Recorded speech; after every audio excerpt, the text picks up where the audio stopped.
I would like to open this forum with a question, of course, to Mr. Dubey.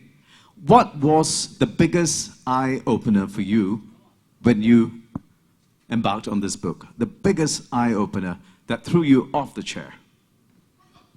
Well, what prompted me on this journey and really made me go to this book was the fact that when you have a sexy voice, sir, so you can hold the microphone closer. All right. Doesn't he have a sexy voice? Right, yes. Thank you. So what inspired me actually to get on to write this book was when the first time I had an occasion to hear Bruce Matthews. In fact, it was a book launch event of some other book of one of my friends, Mr. Andrew Chow. And there I heard Bruce coming from Teen Challenge to share his experience. And I wondered why, we don't write about this. Why don't we write? Because he shared his struggles and he shared how his recovery journey was. And I listened to him intently, and it just gave me a message that how come this is not going out to the public? How come the world at large is not knowing that, there are these possibilities that are there, and yet people seem to be going through a revolving door syndrome where they relapse and relapse and relapse. And that inspired me to actually start on this journey. Thank you. And my next question is, any of the anti-drug advocates can actually reply. What is the biggest challenge that you still encounter? Not intrinsically, but extrinsically. What is the biggest challenge? Bruce? I thought I heard you said anyone, and then my name was mentioned.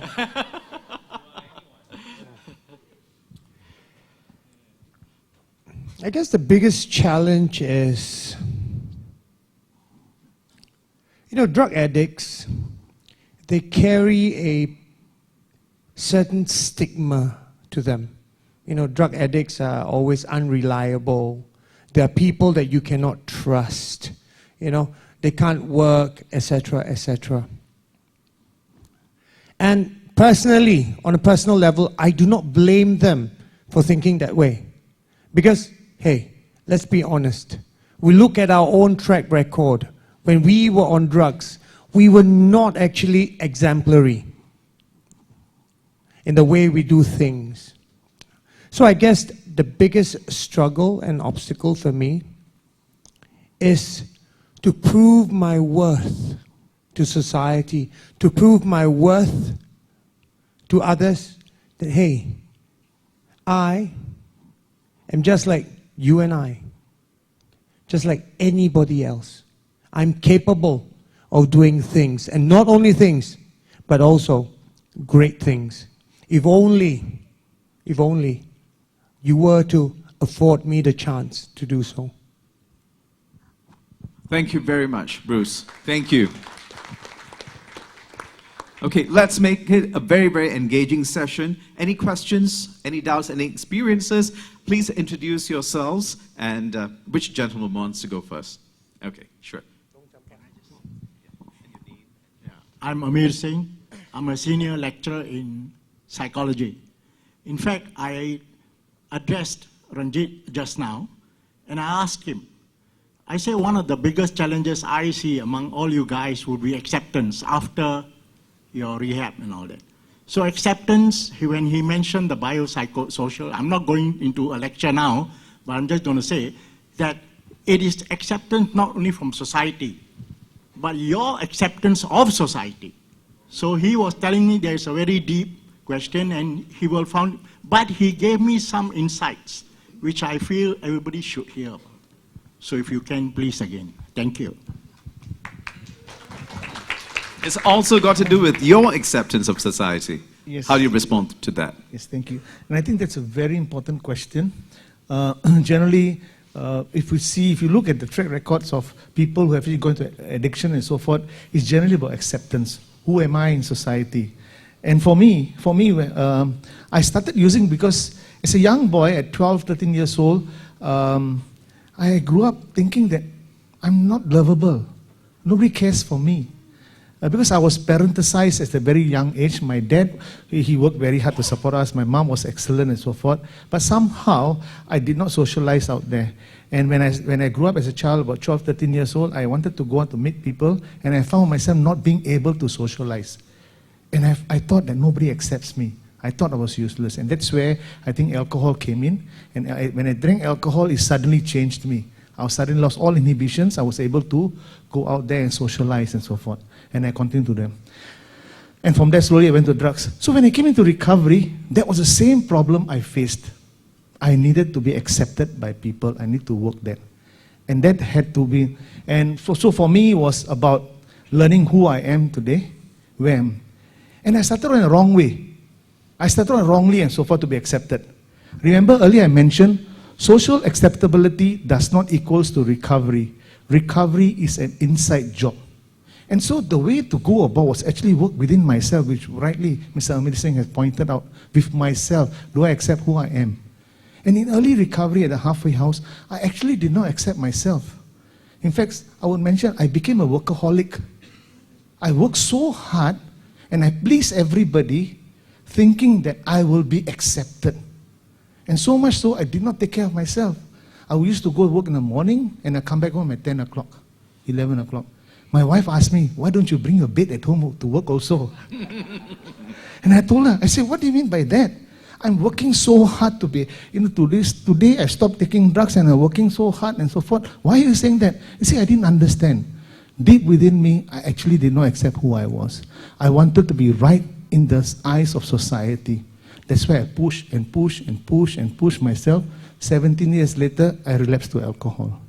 So today, coming into this recovery program, understanding the biopsychosocial model and so forth, I've started to look within myself.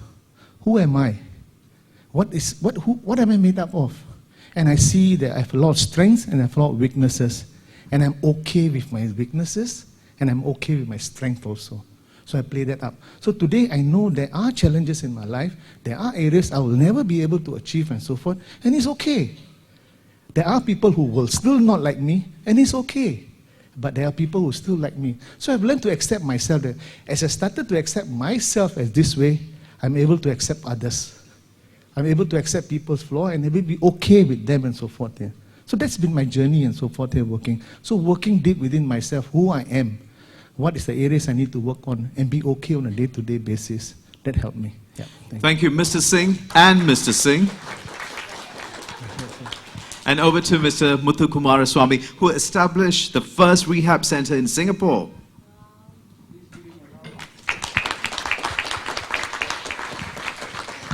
Actually, when Mathieu was talking just now, it reminded me of he said, 21 years, I've spent 33 years working in these prisons and drug centers. My biggest question here is, I've seen and I've been so disappointed with so many of them. They go on very well and all of a sudden there is a mishap in the family or their own personal life. And then, you know, they have always an escape route. And that escape route is the one that is inviting them, is there on call anytime. You can come, I'm there for you. Now, and I've seen so many of them fall after many years. And it's very disappointing, you know. You follow these guys and you think that they have changed for the better, and then they just snap just like that. Now, how do you prevent such a thing happening to you? You know, that's my biggest question. Is there something that you have that you can make sure that it does not, you don't fall on that trap? Thank you, Mr. Muthu. Yes. I suggest, Mani, that for this particular question asked by Mr. Muthu, we get everyone on the recovery panel to actually say how, because each one of them have been different. So maybe I'll just pass it to Aziz here. And maybe Aziz, please share with us. Yeah, Aziz here.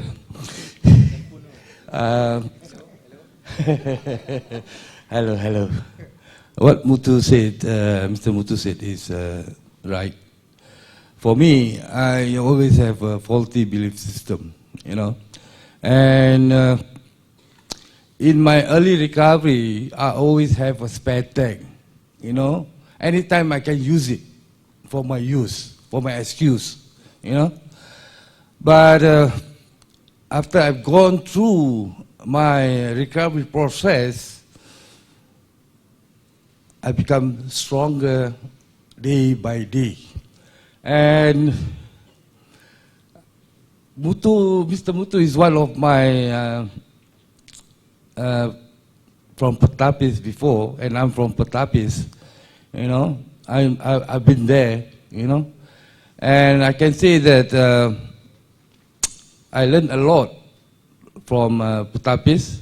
I'm growing, and what I can say now is that I'm 19 years clean and serene. I like the way you put it, clean, but not only clean, but serene.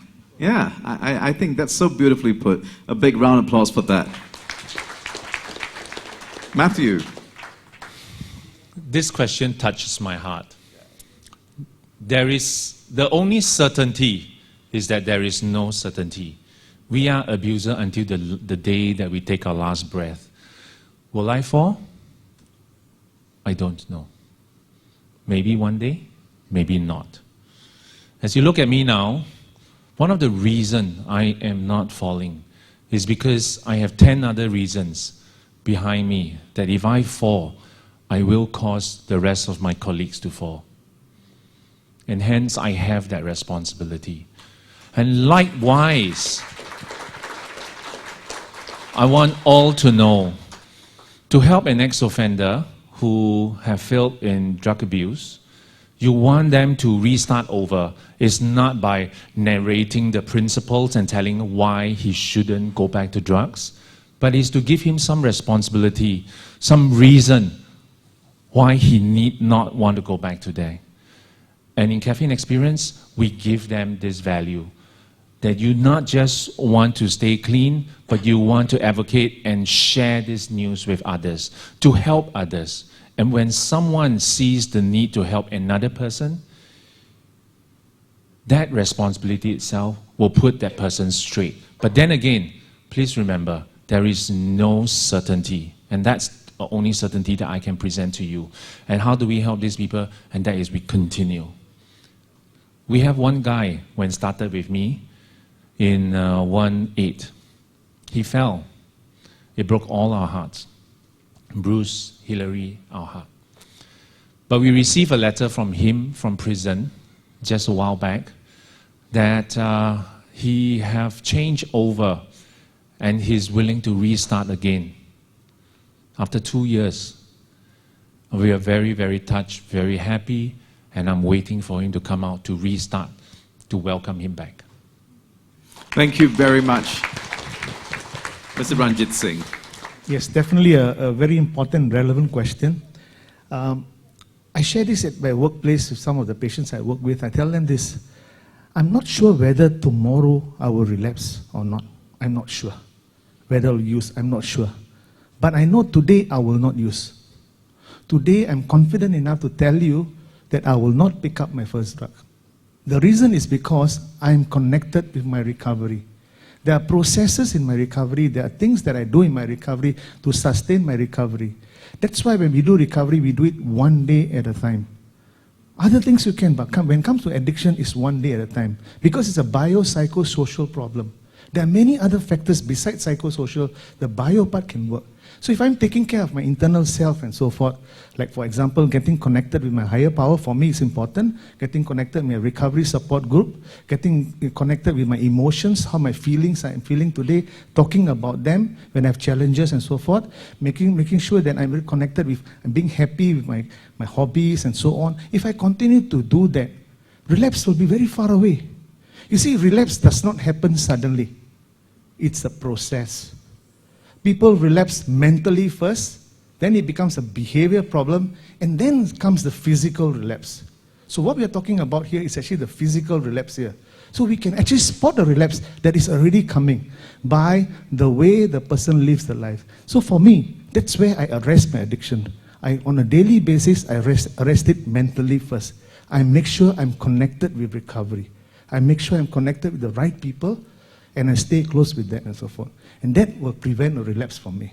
So that's for me, I manage it. And Ranjit, Yeah. you mentioned, it's a daily thing. Yes. So is it a daily struggle? Is it a daily fear? Yes, it's a fear and it's also a joy. It's both and so forth here. I say this, there are two persons inside of me. One is a recovery Ranjit and the other is the addict Ranjit. Who do I feed daily? If I feed the recovery Ranjit itself on a day-to-day basis, yes, there's joy. And I think fear is normal. To have fear and be okay with that is normal, to challenge us. But at the same time, I need to feel joy. Because at the end of the day, I'll sit down and take an inventory of myself and I give myself a pat on my back. It's a great day today. I did all of this, gratefulness exercises. I take care of myself, all of those things.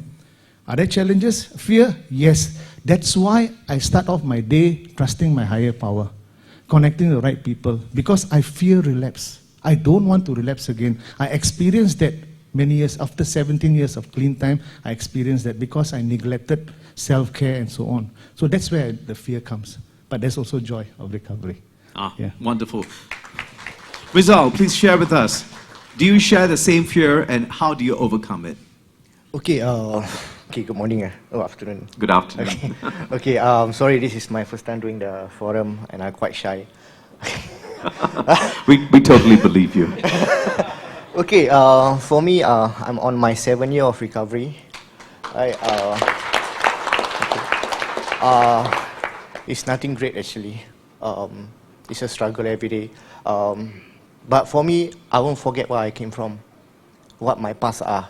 Alright, people say, forget about your past. I've been in and out of prison for six times. The last one was 7 years, and I'll just put it just right my right shoulder. So if I were to relapse or think the triggers are there, I'll just take a right look on my shoulder. And now I'm a social work assistant in Singapore Anti-Narcotic Association. It also helps me that in my recovery, I'm sorry, I just feel that I'm not great like my peers. And for me to help those people in recovery also help me in recovery, because I just hope that my sharing with them and everything that will help them in recovery. Yeah. That's an excellent point that you just brought up. When you help others, you help yourself as well. Correct. Yes, yeah. A big round of applause for that. Okay, sorry, I'm very shy. Ramli. Okay. I'm not going to sing anymore.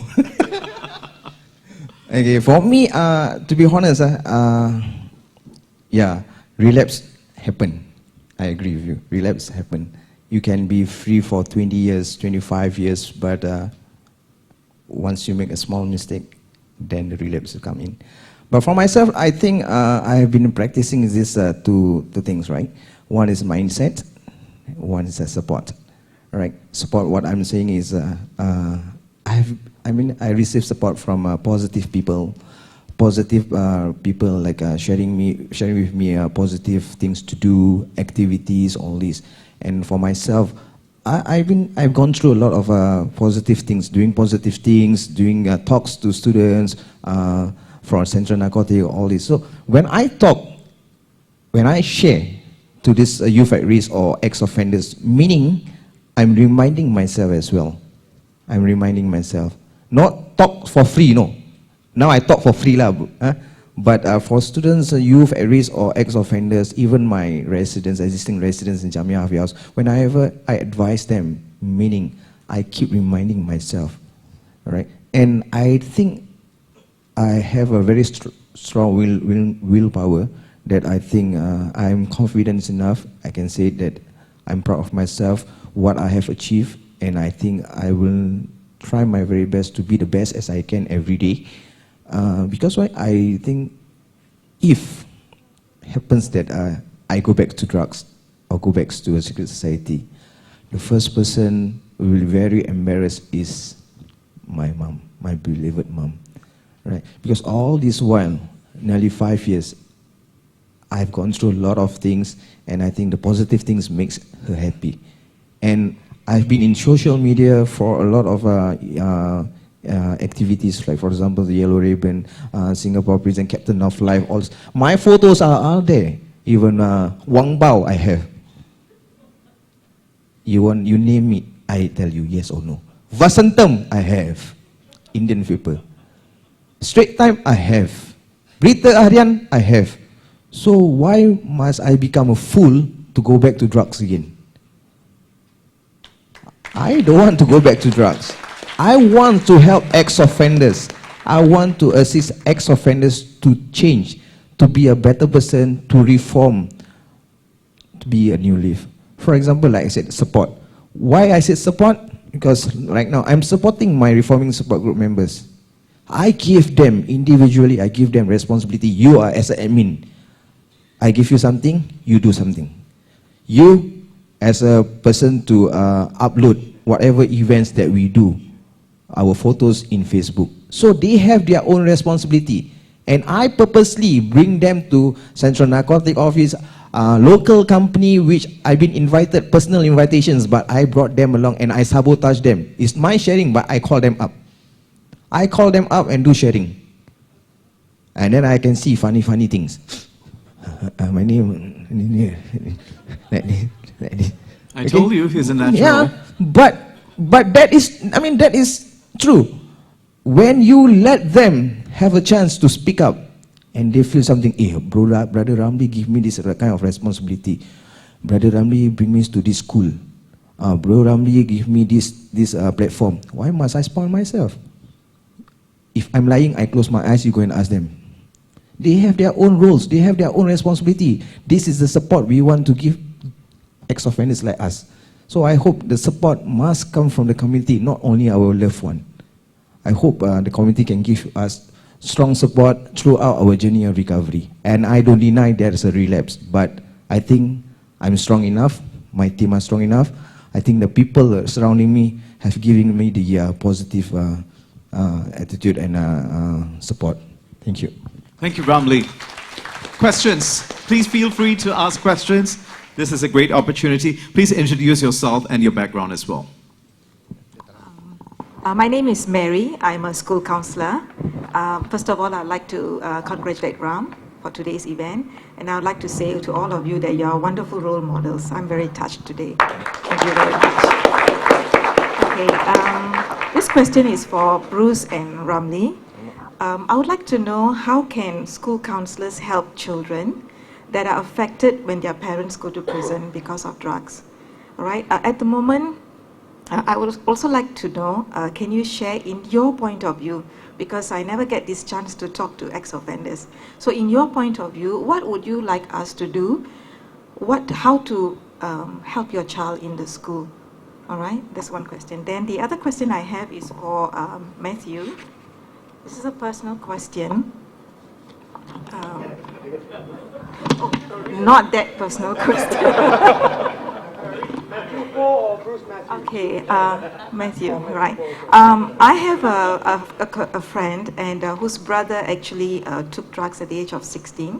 He's still in prison until now. He's 50. All right. Now, it is very heartbreaking to see the mother very upset and crying and always wanting the son back. So what can I do as I took a pledge just now, right? So what can I do to help this friend and the family? And each time he comes out, he goes in back again. And the family is very distraught, not knowing how to help him, how to stop him from mingling with those particular friends that calls him out. And then he goes inside again. So how can I help this family? Thank you. Okay, I'll take the first one first, then I'll pass the mic to my brothers over there. Oh, myself and Bruce. Okay, then I'll pass to Bruce later. Right? You are chosen also. Okay, it's true.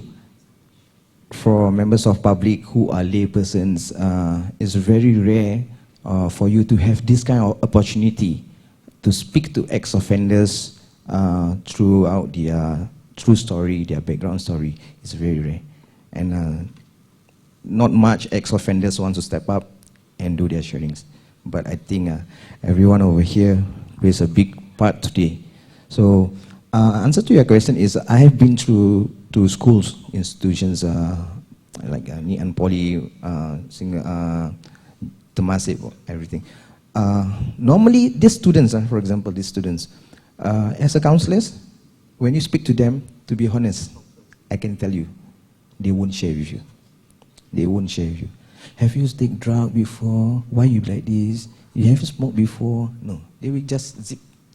They won't share anything with you. I strongly believe when people like us come in, when we start to have conversations with them, there will be a small leak out. Yes, I mix with these friends. This friend, oh, so this friend is from, oh, this friend, he was from Void Deck. I know him from Void Deck. Then I got tattoo. You see, when you talk to them, they won't leak out everything. But when we come in to talk to them, I believe, and it's a genuine cases that I have seen. I went to schools, I talked to the counselors, I said, let me talk, or my members talk. They are very open. Yes, have you tried cigarette before? Yes. Last 2 days I tried to smoke, all this. See, they are very open to us. So, as a counselor, I think I don't want to block your way or block your part in doing your work, but I think you should engage people like us to come in to give them some advice. Me, as a mental health professional and a counselor, how can I help the offender's child? Okay. What can I say? What can I do in the school? Okay. How can I motivate them? What do you think I can say or cannot say in your point of view? In my point of view, yes, I think I understand you have a child, and yes. I think I'm an MCE just now, actually PIE. But so, that was very helpful, the earlier one. Thank you for sharing. Sorry, I went to MCE, not PIE, right? No, that's fine. Okay, I think from my point of view, right, we should support them, even though we know that they will have this kind of feelings, like emotionally down. Parents are in incarcerations for drug offenders, and when they go to schools, students will come and talk all this. Hey, your mother go inside prison for this. So I think basically is play a big part is emotional. So for myself, from my point of view, I will give a moral support to talk to the students as much as I can, to be like their parents when their parents are inside. So I think that is one of the greatest way that you can do also. Right? Thank you. So it's all about a lot of communication. Okay, we have a lady here, and she would like to ask a question. Hold up. I haven't answered the question yet. Thank you.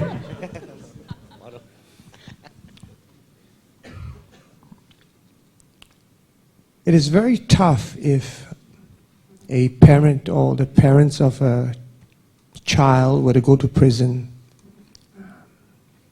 I just cannot fathom the amount of stress the particular child will be going through.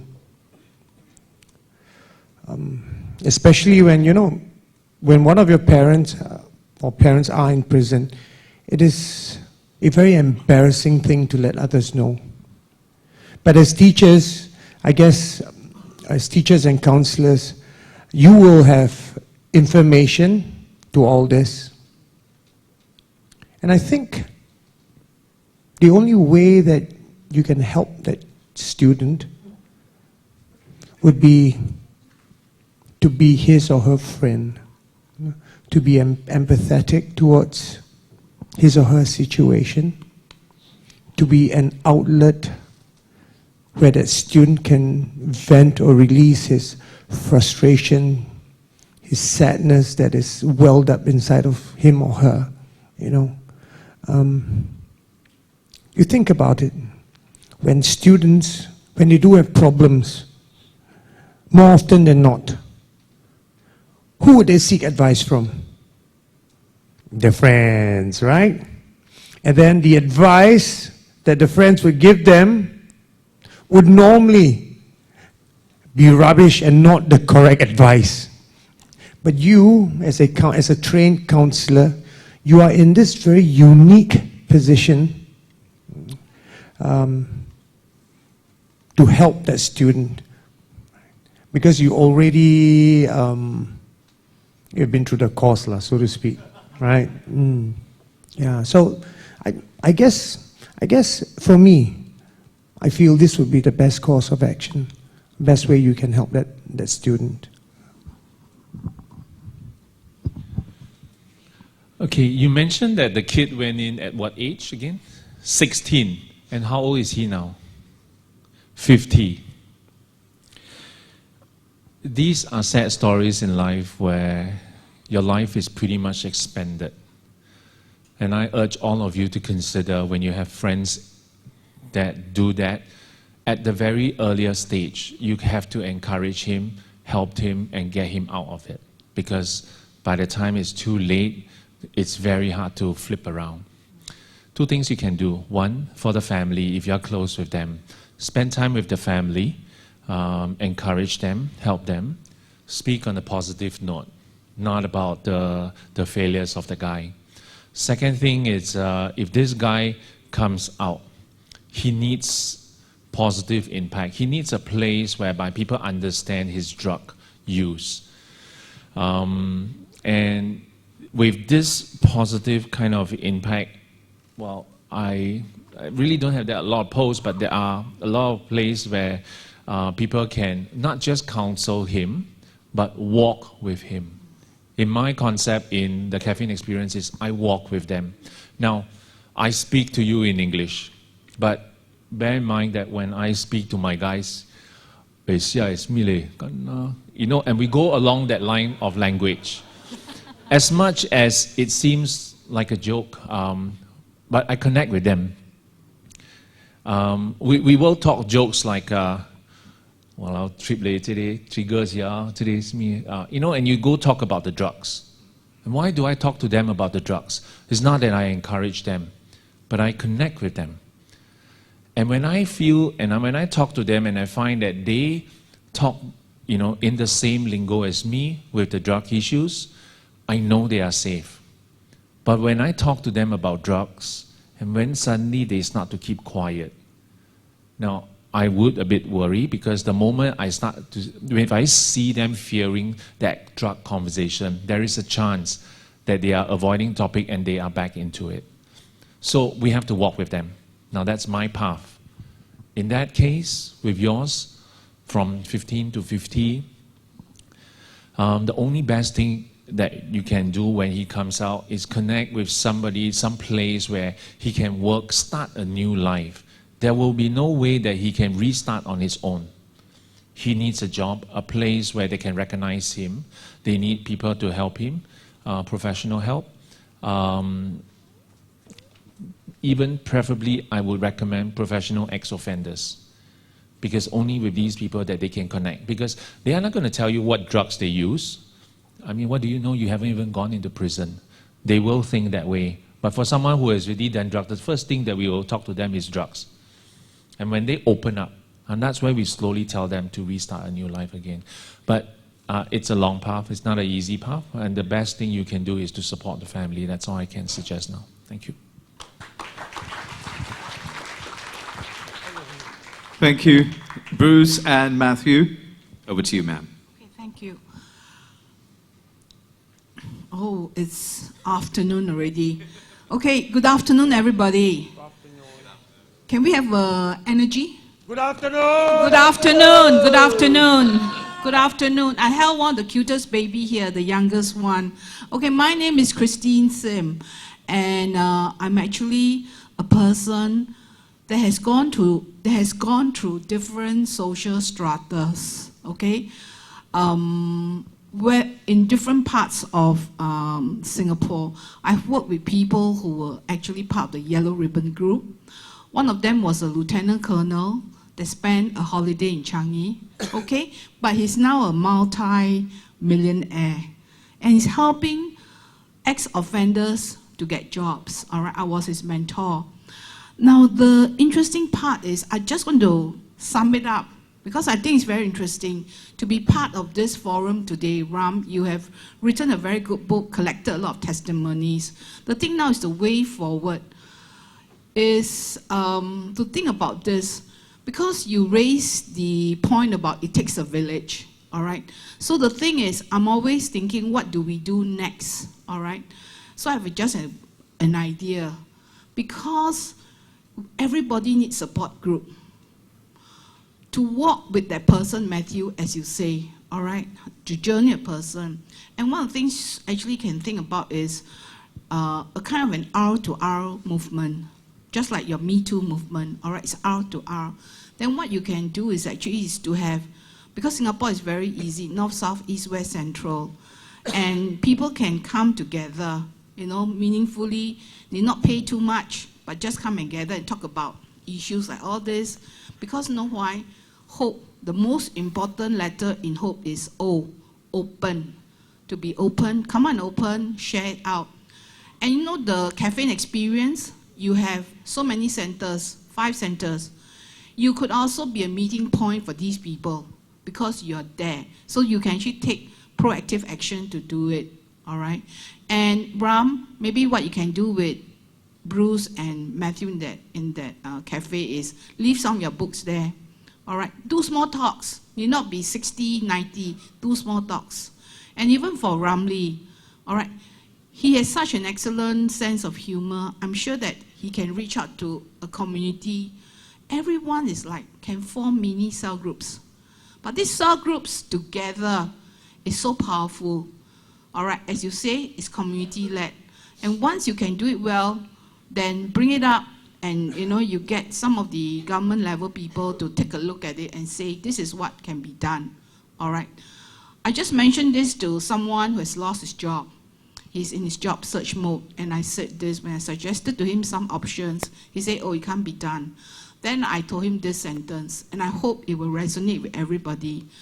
When you say, those who say it can't be done are interrupted by those already doing it. So Ram, congratulations on writing this book. Kok Hua, for being the publisher. Now you know why you're part of this whole agenda. All right, you've written a legacy of recovery. So with that, thank you very much.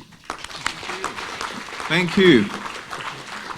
Some very good suggestions there. Your response, please, from the panel. Maybe I would like to use this opportunity to say a few things. So first of all, thank you, Christine. You have always been a great support to all of us, and I hope you will continue to be always. Thank you very much. I just want to say about my friends here, these friends of mine. If you look at, and I just want to share with everyone in this audience that their recovery has come about because there is one thing that they found in themselves. That is a sense of meaning and purpose in their life. So if I look at Ranjit Singh, his sense and purpose of meaning in life, which I found out while talking to him, he's such a wonderful guy, was that he's so sincere of wanting to help other people recover. When I met Mathieu, when I was first introduced to him, his height gave me a shock first, right?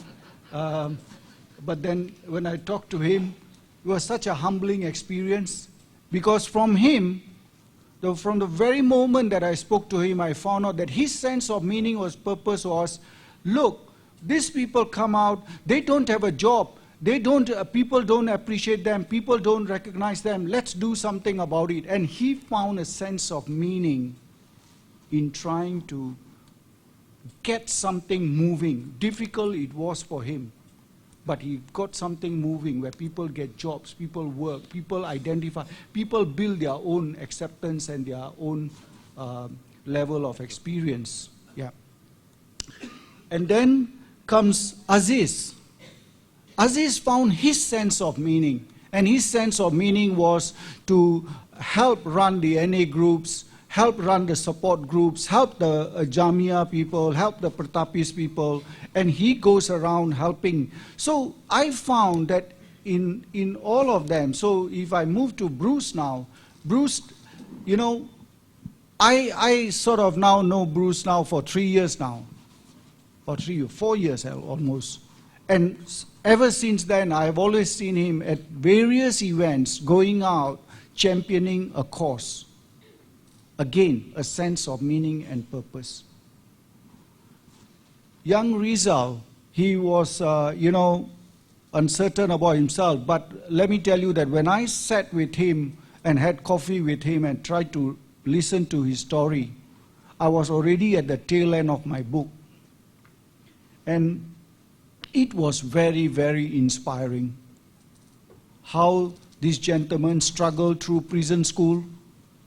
You know, we always have a misunderstanding of the institutions, but he actually is a product of the institution. He went through the prison school, successfully completed his N level and did his O level and went on to get proper job when he came out.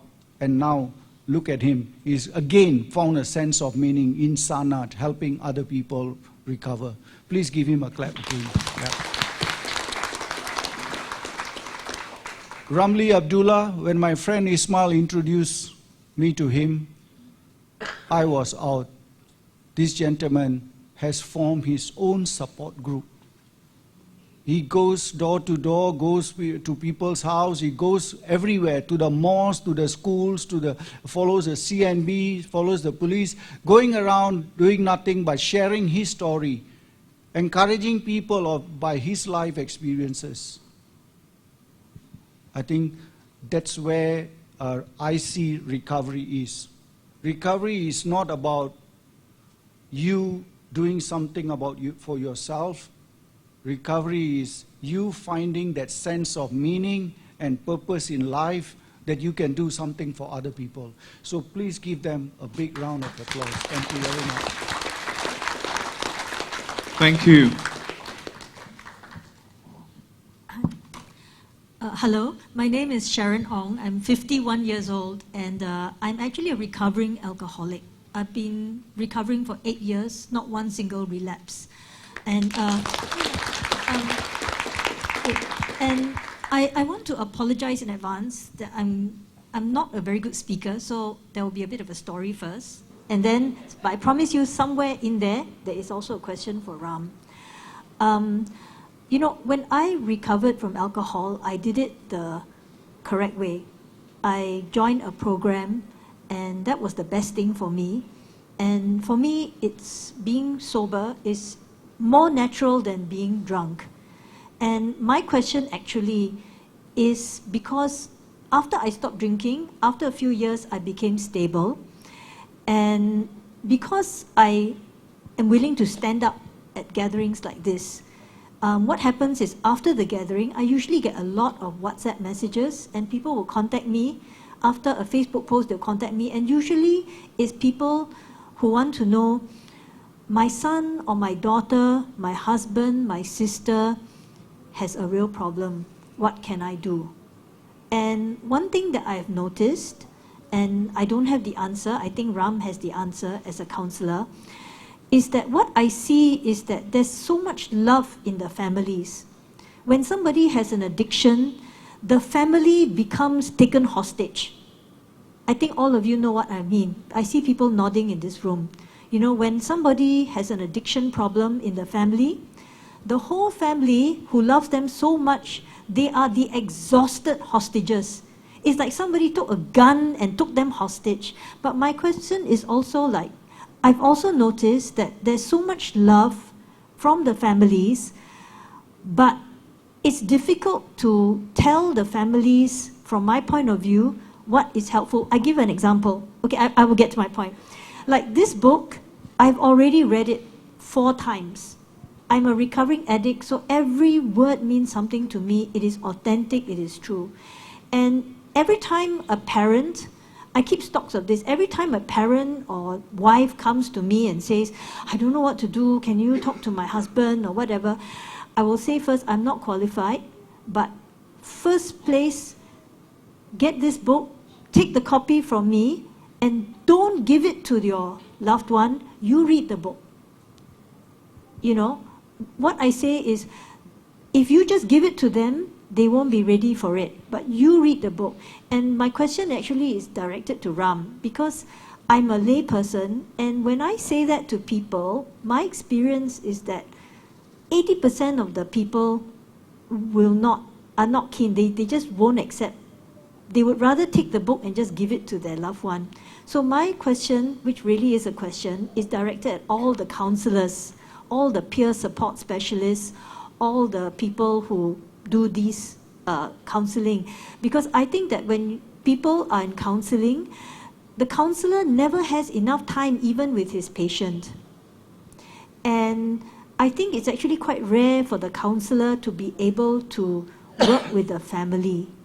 And I have a very difficult question for Ram, which is that if you stepped into a lift together with the family of somebody you're going to counsel or you've been counseling, and so they are your prisoner, they are in the lift with you for like 1 minute. If you have only 1 minute to speak to the mother, the father, the wife, or the husband, what would you say to this person as your advice on how can you help the one you love? Thank you. Thank you. Thank you, Sharon. Ram. Okay, thank you, Sharon. By the way, Sharon is my friend. She's also a lawyer, a trained lawyer, and you know, she always very boldly and courageously comes out and says that she's a recovering person. For that openness, please give her a clap. Okay, her question is 1 minute in a lift, what do I say? I will tell the parent, please love your child, yeah? Or love the person who is having that difficulty. But your love does not mean that you don't seek professional help. Please get this person by hook or by crook to go get professional help. Because as parents, yes, we love our children, but we are not capable, and they will also take advantage of our love. I mean, not in the wrong sense, but because they are mentally not in a situation to do anything else. Then the best thing I would suggest that please, if they ask me a question, I'd say, please, can I suggest that you get some professional help? And in Singapore, we are very, very lucky in Singapore. So I have colleagues here in the audience who are from We Care. It's a community organization, VWO, who helps people. So you can just walk in there, you can call them, they will support you. A lot of people are shy to go to IMH or NAMS. And I say, you know, in the whole of Asia, that's probably one of the best institutions that we have, where you can go and seek professional help. Yet a lot of people shy away. So I would say that there are many, many agencies that you can go and help. And in that 1 minute, I will just tell them, please go get professional help. And if you can, just pick up one number, whether from NAMS, you know, the National Addiction Management Service, or We Care, and just call them and just have a talk to them, and probably they will advise you the next steps. Right? Thank you. Okay. I just have one last point before I actually say farewell. All right. I know lunch is outside. The thing is, I want everybody to think about this. All right. Children become the love that they have known. In school, it's about acceptance. At home, it's also about unconditional loving. And it's very important that in President Halimah has mentioned what? Build cohesive societies. But how do we put this into practice? I think number one, suspend your judgment. All right? Do not stereotype. At the same time, build people up. Don't tear them down. So can we give another round of applause to this group of panelists that's actually on the stage here? Thank you very much. Thank you very much for that, Christine. Okay, my name is Denise. I'm a counseling intern from ECTA. Just like Ranjit, but he's just completed your grad deep, right? I'm doing grad cert, so I'm your junior. Okay. Firstly, I'm very, very, very impressed by all of you because of your openness and honesty, and most importantly, your humility. You know, like Bruce, you mentioned 1, 2, 2, 4 days, is it? 1, 2, 2, 3. 1, 2, 2, 3. Tomorrow will be 1, 2, 2, 4. So it's really a day at a time, you know. You're so humble to understand that the risk is so high for relapse that you're just taking it a day at a time. So that's amazing. I really felt very touched by that. Okay, there's 2 questions. The first question is, Ram, you talked about the spiritual dimension, that you need to access spiritual healing, and then also, Ranjit, you talked about connecting to your higher power. I believe that has a big role to play, you know, in preventing yourself from relapse, because sometimes maybe it's just like knocking at the back of your head. I'm very stressed right now, I need something to cope, you know, and it might just like come back to you. So how, I just want to hear from you, how do you actually connect to this spiritual strength? And the second question, okay, is might be offensive, but just take it with openness and honesty. So you finally got yourself out of the problem. Many years, many days, 1, 2, 2, 3 days, you are clear. What if happens like tonight you relapse, then what must you do? How do you get back on the right path? Yeah, just these 2 questions. Thank you for the question, Denise. For many years, I have tried on my own to quit drugs, probably as early as in my 20s. And one thing was for sure, I failed each and every time. It was only during my last imprisonment, when my daughter gave me the motivation to change, that I started asking myself this question. Hey Bruce, now you have the motivation to change. But what you lacked is the strength to change. Because for so many years, you have tried on your own and you have failed each and every time. So what are you going to do? I spent a few weeks thinking about it. And then one day, the answer dawned upon me. As a drug addict, I always believed that I can change on my own. I can change on my own. But time has proven me wrong. And we as drug addicts will always need help, external help, in order to fully recover. Without help, we will never be able to do it. Upon realizing this, I did the only thing that I felt would work for me. And that was to rededicate my life back to God.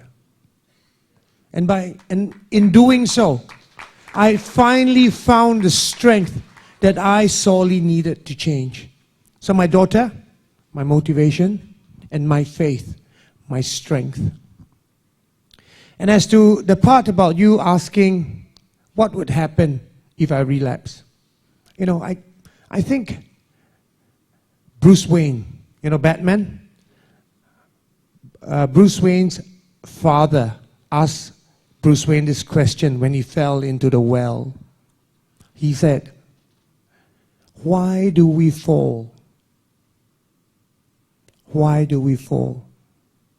And the answer is, so that we can learn to pick ourselves up.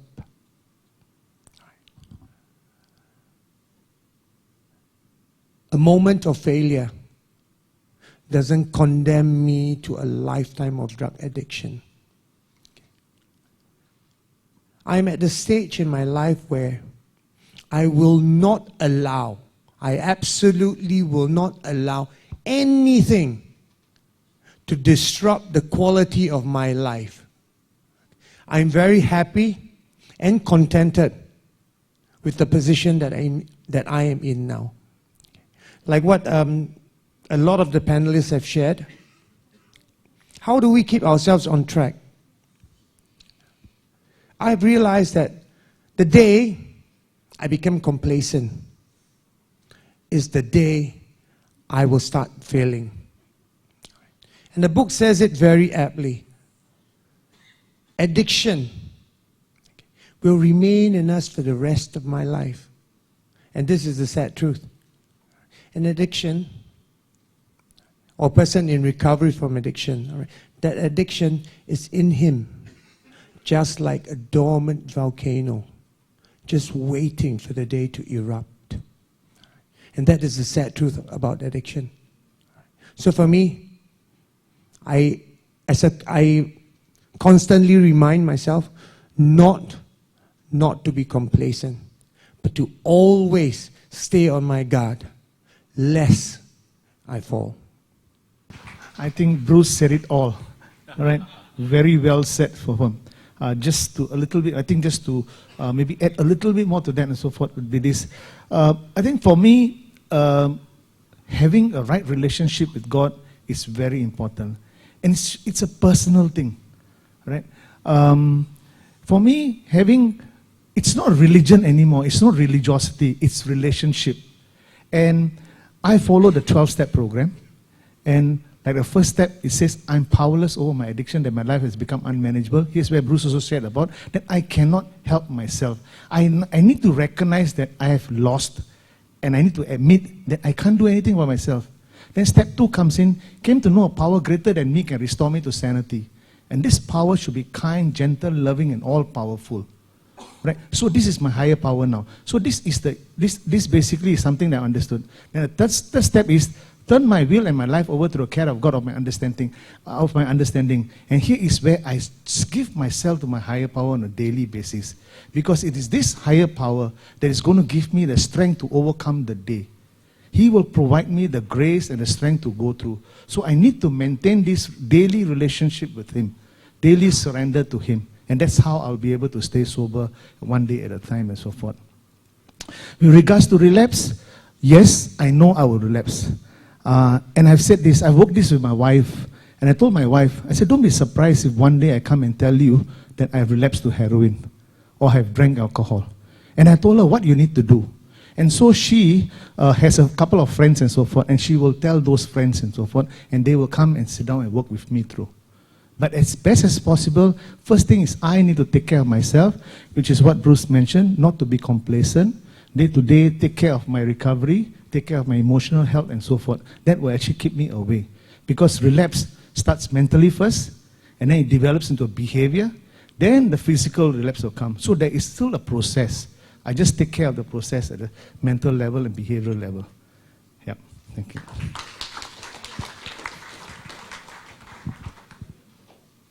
I'll just summarize by responding to you, both what Bruce and Ranjit has said, by just expressing 2 points. One, if a relapse happens, a slip, we will call that a slip. If a slip happens, it's okay. The first thing to remind anybody who has made a slip is that it's okay. Go get help. It's not okay to not get help, but it's okay to make that slip. All right? It's because sometimes, and then we talk about spirituality. So let me just clarify myself. When I wrote about spirituality in the book, and I'm very, very clear about this, that emotions, all addictions happen as a result of emotions. It's basically the emotional driver that drives us to a form of addiction. How do I manage my emotion? I have to declutter my mind. I got, drugs just cloud our mind. I have to declutter my mind.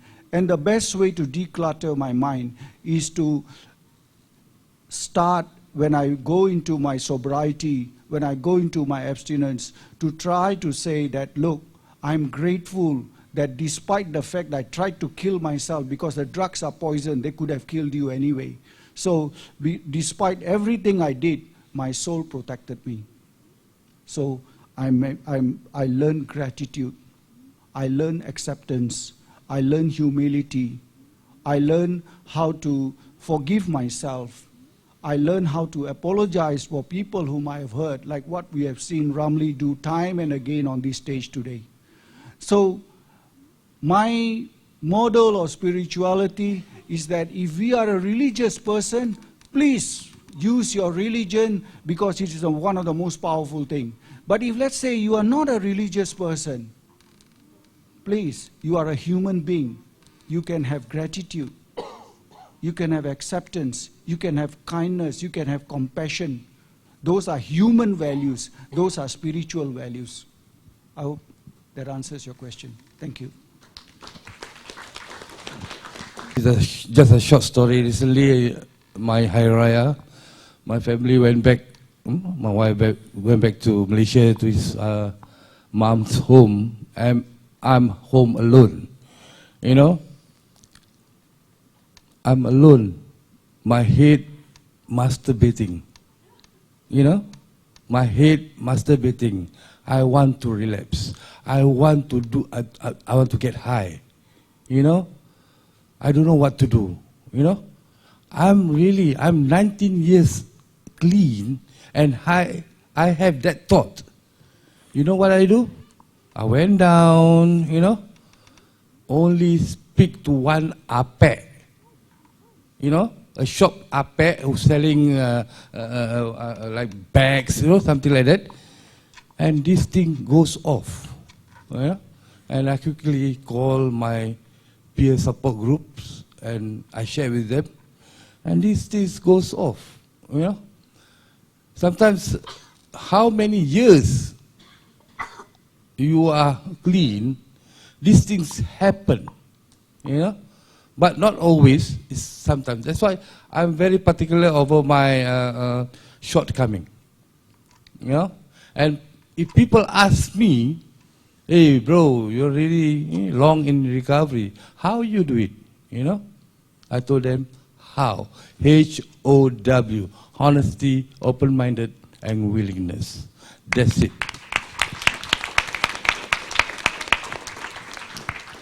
Thank you very much for sharing that. Hi everyone. My name is Eric Chua. The last time I was in a room with so many addicts was in a drug center. I'm 63 years old. When I came out in 1980, there was nothing about yellow ribbon or anything like that. My VAO didn't know what to do. But this was my second time inside, and I decided I need to stop. Right? Something in me changed. I cried because my brother, almost the same like what Bruce went through. So I picked myself up. I told myself the first thing I need to do was to move out of my home. I was staying with my grandmother in Tiong Bahru. I knew everywhere the drugs was being sold. Right? So I went to ask my stepmother, could I stay with you? My stepmother. So she said yes. So I stayed with her. Couldn't find a job. Finally, somebody introduced me to Canon Marketing. I became a technician down there. I spent 11 years with them. Right? I go for my urine test, and because at that time there was no tagging, right? So there was 2 days urine test and 10 o'clock curfew. So they would come to my house, maybe 1 a.m., 2 a.m. in the morning, and then my father would start scolding them. But my urine was always clean. I had to go back home by 10 every time. So I told my boss, can I borrow the manual back for the machine? So I memorized 8 different models. And I wondered why they promote me so fast. Right? So that was my career there. But the thing was this, I completely forgot about my past. I put it behind me, I went forward. Right? I just came back from China to Singapore. I am stationed in a lot of countries. I'm very lucky. Right? In the last 5 years, I didn't know what to do. Somebody introduced me to Ram, his book. Then I realized that there were many people like me who is still struggling every day. Right? You talk about your thing. Right? I lived in Thailand. Right? I live in Thailand. Right? I went to around the world. Yeah, everywhere around the world. But the thing is this, When I came back, I was so very surprised that there was something called the yellow ribbon. I wonder what that was. Then I remember the song. Then Mr. Ram introduced me to Mr. Mutu. Mr. Mutu was my superintendent in the drug center. Right? I became his RO boy and later sector boy. And he always said that he ran the prison. I said, no, I ran the prison. But the thing is this, when I came back, I'm very surprised that there were things like this going on. I'm very happy because I didn't have anything. Right?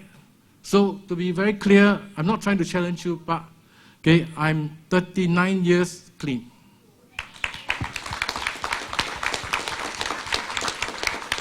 Thank you, thank you. But every day is a struggle. Every day is a struggle. Yes, we try cigarettes. In China, I smoke 5 packets a day. Okay, coming back to Singapore was terrible. I couldn't afford a Singapore cigarette. Yeah. But the thing is this, there is something that you guys are doing. Right? I want to be a part of it. My question to the panel is, what's next? You're talking about getting people from prison out into society. What about stopping them from going in? Right? There are many phases to let's say, a life cycle of a person. Right? What they encounter, what should we do? If I had known some of the tricks in the book, how to do it or how to take care of myself, right? I would have been recovering a lot faster. Right? So this is the thing. You have a captive audience. These guys are inside there. They can't run away, right? So what are we doing for the people down there? Yeah, are there counseling sessions? I know he's doing one-man show down there, but he can't do everything. But the thing is this, if the person, or rather there's old saying, you bring a horse to water, but you can't force it to drink. If I didn't want to change, nobody could have changed me, right? In fact, to be honest with you, we already planned a series of robberies before I came out. But then something happened. Something happened to change me. And I said, no guys, right, I'm not going ahead. So you can beat me up all you want. Okay? So the thing is this, the panel, what's next? What are we going to do next? Are you going to form something or go forward, work with the government, with something else? Working with government is very strange for me. Thank so you. What's next? Thank you, Eric. So by the way, for those of you who don't know Eric is a friend of mine, again on recovery, very, very colorful history. Colorful history in two sense, colorful history in his drug journey and, in and out of prison, but another colorful history on how successful he became as an international businessman, running a region with more than 18 countries, if I'm not mistaken, so successful in the business. Now, to answer your question, Eric, I think I would say this is just a beginning. I was so gratified. Today we have an event going on here. We have a Nakada event going on somewhere else. So there's so much effort. Ramli, Ranjit, everyone else, everyone is going out there, going to various places like Bruce and all that, going to schools, going to various places, drumming up this knowledge. I think this is the beginning. We are going to continue to propagate this message. We are we are hoping that out of the 200 people that attended this audience today, they will go out and spread this message. There is a good message in the book, but also I think we all play a part. This is a self-help effort. This was a self-help effort. So we all play a part. I'm a very, very small part. To correct Eric, I'm not the only counselor in the prison. This time, the prison is doing a wonderful, wonderful job.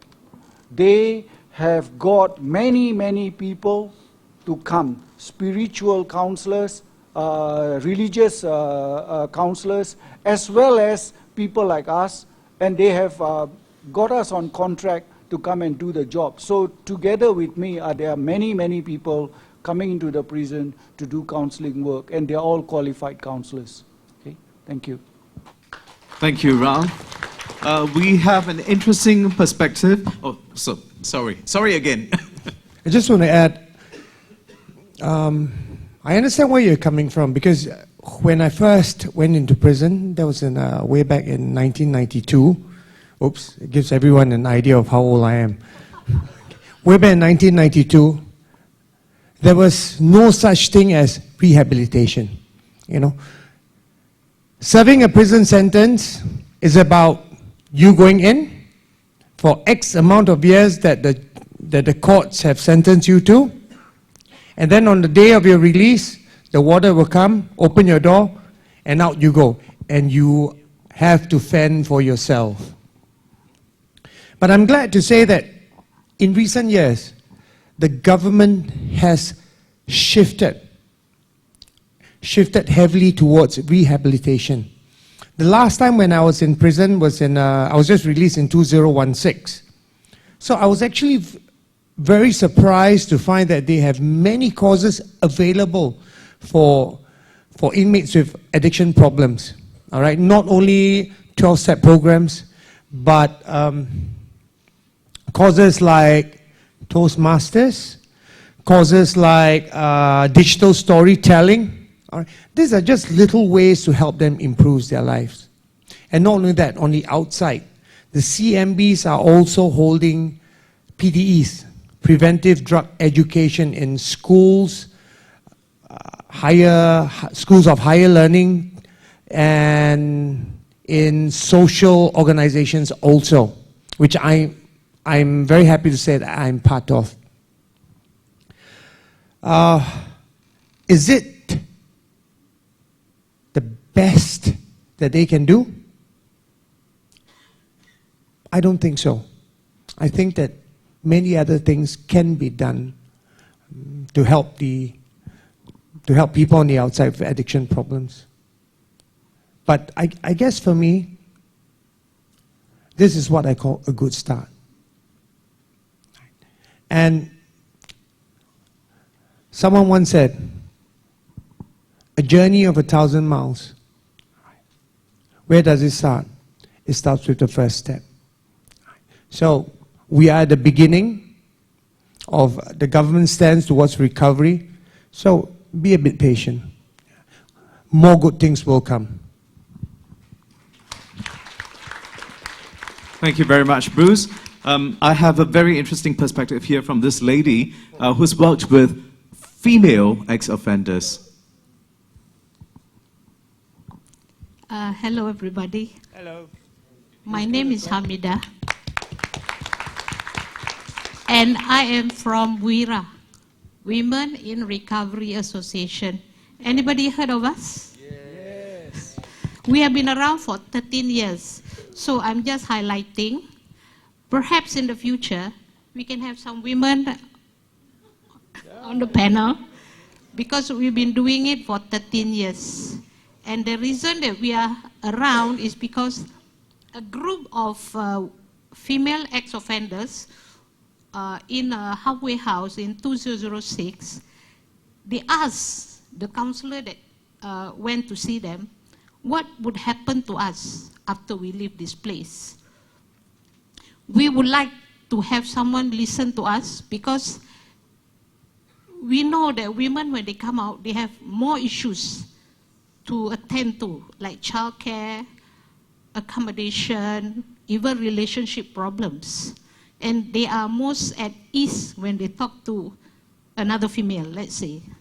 So that's why we are around for 13 years. No funding, but we have survived. And we have like a few hundred members, and it's still ongoing. We have Hari Raya gathering and all that. So, and our clients are not Malay Muslim, but also the other races. So we are glad that we are ongoing. And I would like to say that you all speakers are very good, as if you go for course. You spoke from the heart, is very honest, and really appreciate it. And maybe more can be done, plus some women in the panel. Thank you very much. Thank you very much for that. Thank you, Amida. Thank you, Amida, for raising awareness of Veera. Can we give a clap to Ang Pong Hua? Can you stand up, Boa? So she is the founding president of Veera. Please give her a round of applause. And yes, you know, when I started on this journey of writing this book, to get people to come forward to share their story, especially when I had this idea that, you know, I want to look for people who are really honest, who are open with me, and who are very positive about their recovery. And it was very difficult for me to get people who were willing to share that perspective. It was my you know, misfortune that I couldn't get a lady to participate in it. But definitely, I think, yes, in the next event that we organize, we would love to have. And no, we won't wait for another book. We will just wait for another event. Thank you. Thank you very much. But Ram, I'm curious. Your first book was about overcoming addiction of alcohol. And your second book about overcoming drug addiction. So what's going to be the next?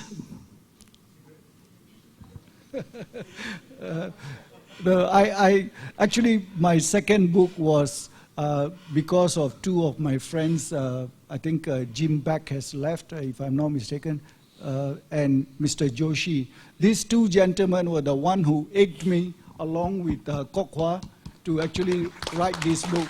Otherwise, I had no intent to write this second book, but then they inspired me, and I continued with that. So I'm very grateful to them. Thank you. Thank you. Yeah. I guess you're addicted to helping people overcome their addiction. That's your addiction. This is just a thought I have. As we are all seated here, I think we all came here because we have one common cause, and it is to help people with addiction. And we look at resources that can be helpful. And family definitely is a huge resource. So I'm just thinking of this and so forth. If somebody could write a book, getting stories of family members who have successfully helped their loved ones. Because there are groups out there and so forth where family members, how they handle situation, what they go through and so forth, and why they need to do that. I think that's one aspect and so forth that we can think about. Because this would be a very powerful tool also moving forward and so forth. The role of family, what they can do. And currently there are groups of family members who are actually attending groups and so forth, and they are managing themselves very well and also taking care. I just thought I'd share this here. Thank you. Thank you very much. The suggestion for your next book, which is about cats, huh?